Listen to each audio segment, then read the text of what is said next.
जो लोग कहते हैं कि वो भारत में आज़ाद महसूस नहीं करते, उन्हें घुटन होती है, वो आज ये खबर जरूर देखें।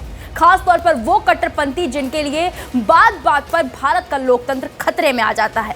तालिबान से आई ये खबर उनके होश फाख्ता कर देगी। दरअसल अफगानिस्तान में तालिबान के सत्ता में आने के बाद से कई तरह के बड़े बदलाव किए गए हैं। वहां महिलाओं की नौकरी और पढ़ाई पर पाबंदी लगाने से लेकर ब्यूटी पार्लर तक बंद करा दिए गए।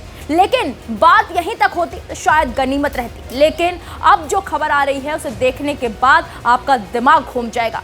अब तालिबान ने संगीत पर बैन लगा दिया है। जी हाँ, संगीत यानी कि म्यूजिक, जिसे आप सभी सुनते हैं, आप ही क्या पूरा विश्व सुनता है, लेकिन अब तालिबान नहीं सुनेगा।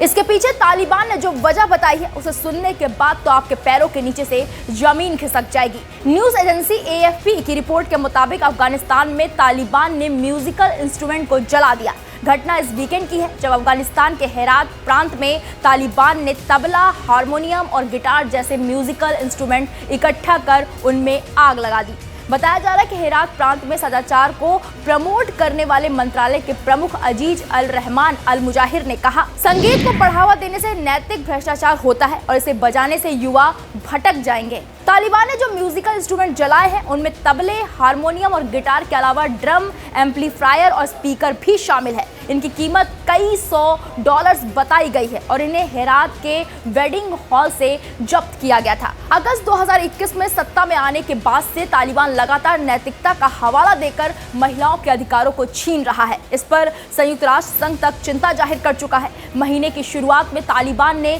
सभी ब्यूटी पार्लर बंद कराने की घोषणा की। बताया जा रहा है कि अफगानिस्तान में हजारों ब्यूटी पार्लर हैं, इनकी ओनरशिप महिलाओं के पास ही है।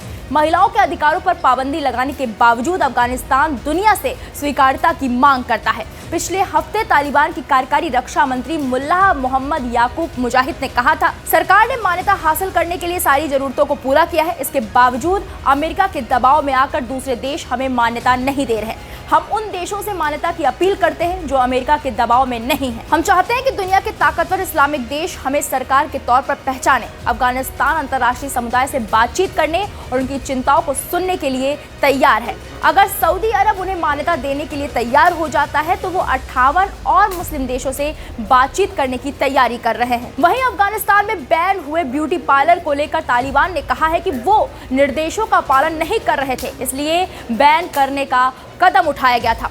पहले स्कूल, कॉलेज, जिम, फिर ब्यूटी पार्लर, उसके बाद अब म्यूजिक। एक एक करके तालिबान बड़े खतरनाक एक्शन ले रहा है। अब देखना यह है कि क्या बात बात पर गला फाड़ने वाले कट्टरपंथी इस मामले पर कुछ बोलेंगे, और तो और पाकिस्तान जिसे भारत पर झूठे आरोप लगाने में मजा आता है, वो कुछ बोलेगा या नहीं। इस खबर पर आपकी क्या राय है, मैं कमेंट बॉक्स में जाएं और जरूर बताएं।